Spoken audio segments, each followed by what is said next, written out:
Greetings, this is Rusty Thundertrod, and today I'm going to talk about the 8 reasons why I have warmed up to Monsters and Memories. It's no secret that at first I was not very impressed or pleased with this game, but I decided to keep going at it for a while, and I've really warmed up to it quite a bit over the last week. So let's start. I'm going to use the magic of jump cuts to skip around a little bit, but reason number 1, class design. Look at all these classes. Some of them have, some things in common. Like a Spellblade is basically a fighter and wizard combined together. But then the Spellblade isn't just a fighter wizard multi-class. It gets its own special mechanic. The same thing is true of the Beastmaster. Is, derived from the shaman, but the Beastmaster also gets its own mechanics. The cleric and paladin's the same thing. You know, they're two classes that are derived from each other, but then each gets its own unique flavor. So this is something I really, really enjoy because a lot of games I've played, when it comes right down to it, you only have like 4 classes. You'll have 12 class names and then 4 actual classes that just have different names. They'll have the same abilities with different names.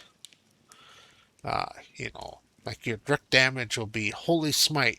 You know, does 10 direct damage to the enemy, and then another class.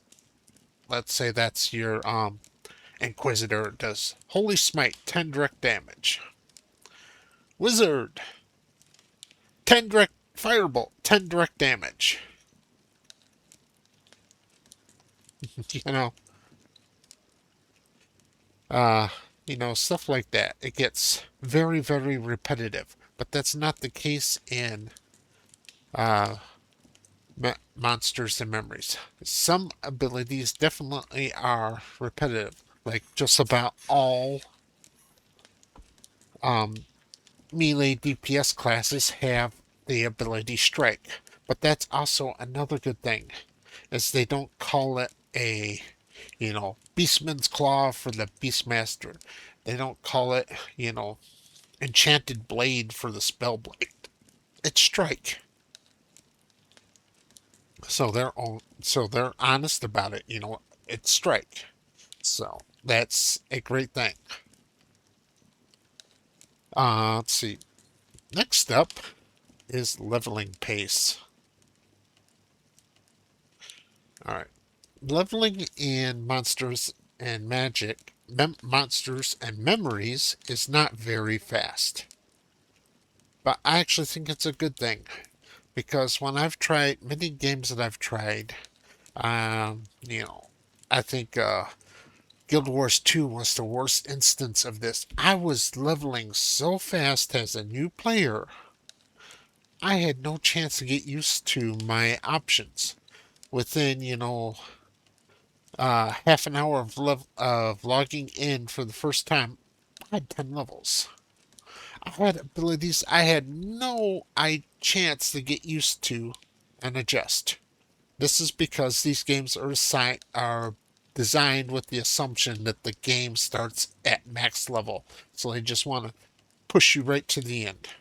Monsters and Memories is not this way. Monsters and Memories, leveling up is the game, and it is something incredible because it lets me get a feeling that I know my class, I understand what it's doing.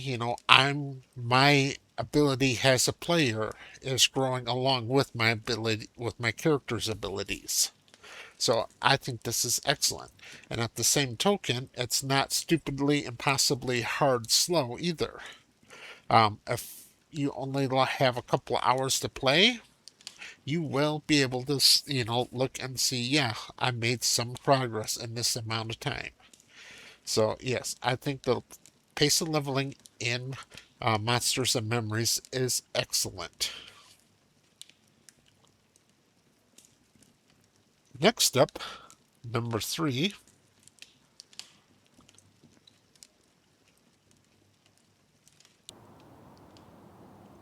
This game looks like shit. There's no denying that it looks like shit. Alright, it is built on Unity engine, heavily modified, so you can see things like the sun, or in a rainstorm there's really good lightning. So stuff that they haven't gotten around into modifying still looks fairly decent since it is built on Unity. But everything else, they've put their own custom skin over the Unity models and to create this image that they seem to like for some reason. Um, so while yes, graphics are shit, animations are shit, character models are shit, except for halflings. Halflings are cool. After a while, you become blind to it. On the farm, I've had to muck out horse stalls, cow stalls, and when you get in there and you start, forking the manure out, it stinks to all hell. After you've been doing it for a while, you don't smell it anymore. So yeah, the same thing is true with the graphics here in the game. After you've been playing for a little while, they stop bothering you. You become blind to just how ugly and discombobulated the graphics are. Next up is the mud action system. It's not that bad. One of the things that really, really put me off from this game at first is that you can't just click on an NPC to talk to it, then click on your dialogue options. Instead, you have to select the NPC, hail the NPC, and then you'll start getting this text up. Shifty Gnome glasses around quickly, then looks at you with a half grin. Shifty Gnome says, "What can we do for each other, friend?" I might have some work for you. Alright. So now you open, while the Shifty Gnome is still targeted, after you say work. Type in work in the say chat. Shifty Gnome says, "So, you're willing to help me with something?" Shifty Gnome grabs a dusty cloth bag. "How about this? I give you this pack and you fill it with cloth scraps. Interested?" Alright, once again, go in the say channel and say yes. Wonderful. Bundle it all up. Oh, I'm being PK'd here. Okay, I'm back after being PK'd here. I'm sure that guy's pretty disappointed because he saw me standing here talk in front of the vendor and thought I had some money on me, which I did not.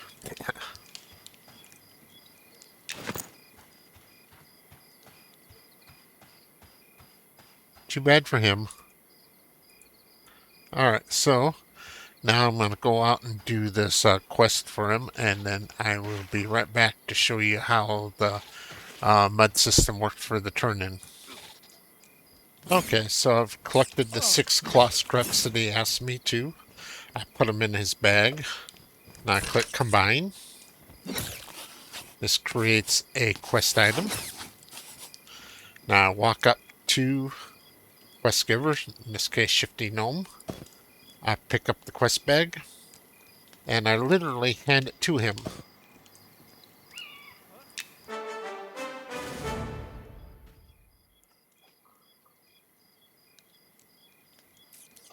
Wonderful. Splendid. Take this as a token of my appreciation. And what did he give me? He gave me some tattered cloth gloves. Nice. Alright. So that's how the mud system works. It's like I am keyboard impaired, but since I only need to pick out the one keyword that I need and type that, it's not so bad. But also, in addition to that, in Windows 10 and Windows 11, if you hold down the Windows key and press H at the same time, you get this thing here, which is an AI text to.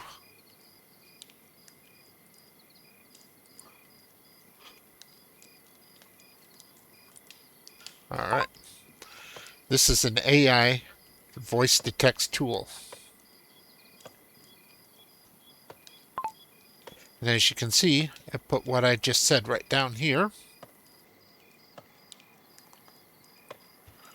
But it's not quite correct because I said this is a AI voice to text tool, and it said, and it detected to text as detext. So, I mean, it's not perfect, but it'll generally get you close enough because the game's only looking for the one keyword.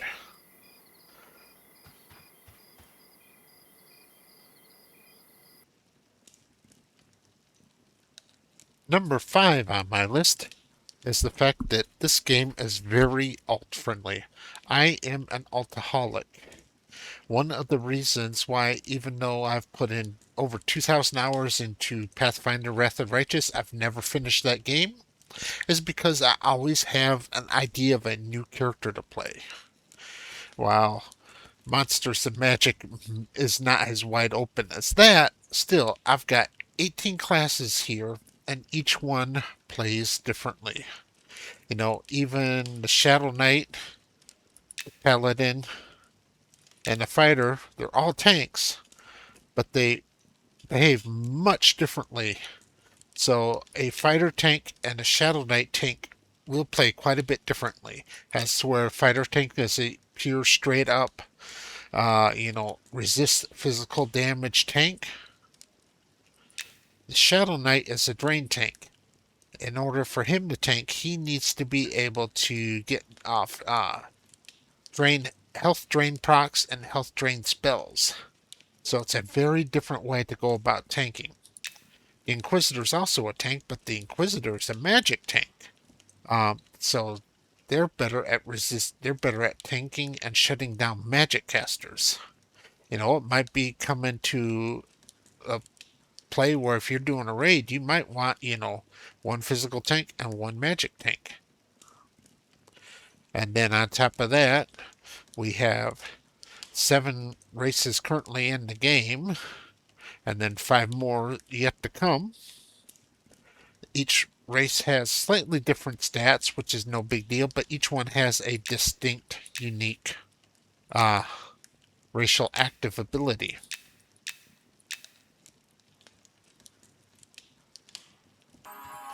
Another thing that makes Monsters and Memories so alt friendly is here at your bank, you've got 2 slots where you can do shared gear between all of your characters, and then you can put bags in those slots to have pretty much as many items as you can fit.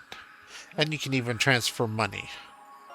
So many games these days have gone the almost directly opposite way, where they try to keep you on just one character, or they make you buy 2 accounts or something like that. Even WoW, you have to go through the mail and wait an hour. This is instant. I can just log back and forth anytime I want. And on top of that, I have 8 character slots per server. As you see, I've already got 7 of them filled. I'm keeping the 8th one open just so that I can go in and play around with the new character tool whenever I want to. So many games nowadays only give you like 1 or 2 character slots, and then you have to buy more. I think the worst offender was Project Gorgon, which you only got 1 character per server, and that was it. There was nothing you could do to get another um, character on that same server.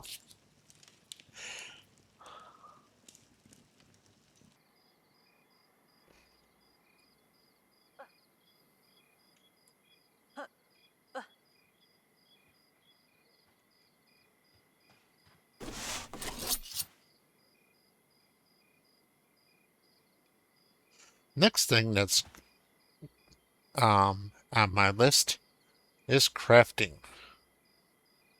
As you can see, there's a lot of stuff to craft here. And it's not too terribly difficult. There is interdependencies between the crafts. But, it's not, 20 some steps. It's only 2 or 3 steps.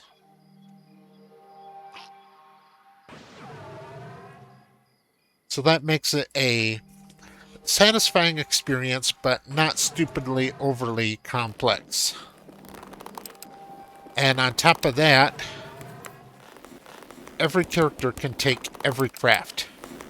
Now, you'll never have enough inventory space for every character to take every craft, but you can do it. And the stuff that you craft is useful, and so that you can use it at just about any level. And while I'm here leveling up, I can make stuff that's actually useful to my level.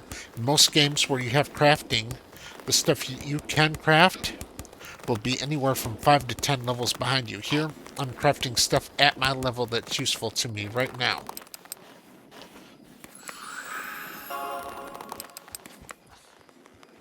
Yeah, keep an eye out, skinwalkers wandering around here again. He won't attack me with all my pets up.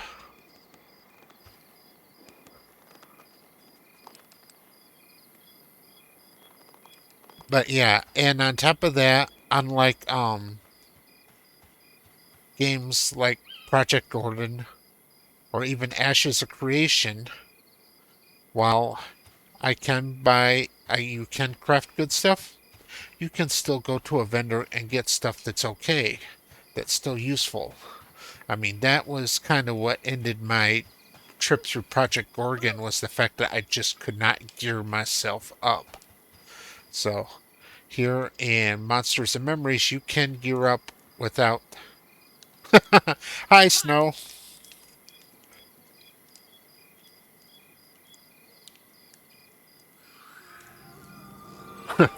Okay, I promise I did not plan to run into a female ogre named Snow in this video. That's just some of the weird things that happened in online games.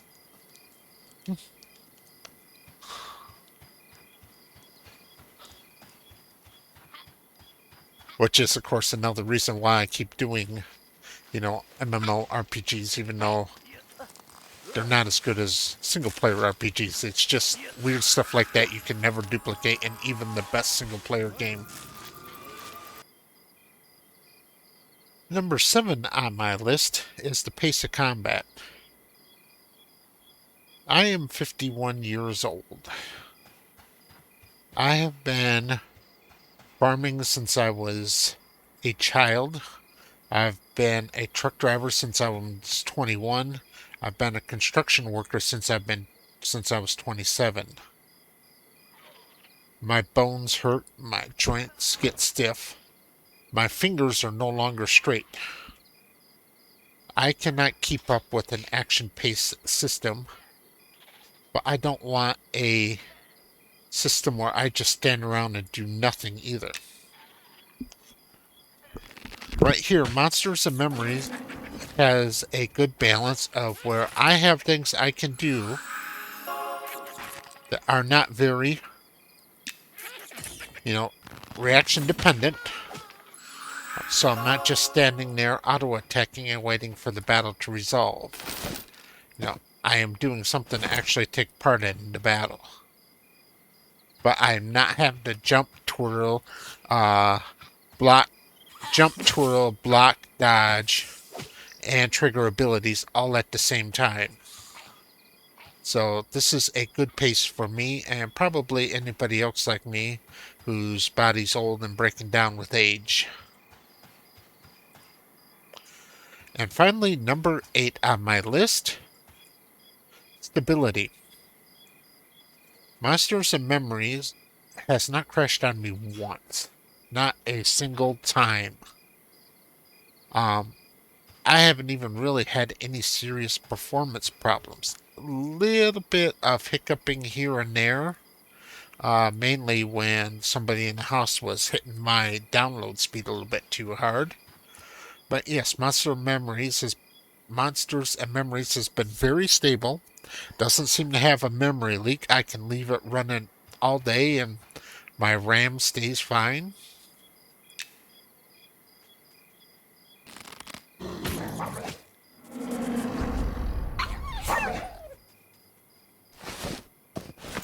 So that is my list of why Monsters and Memories has grown on me over the past week, I guess week and a half now of testing. Thank you very much for watching.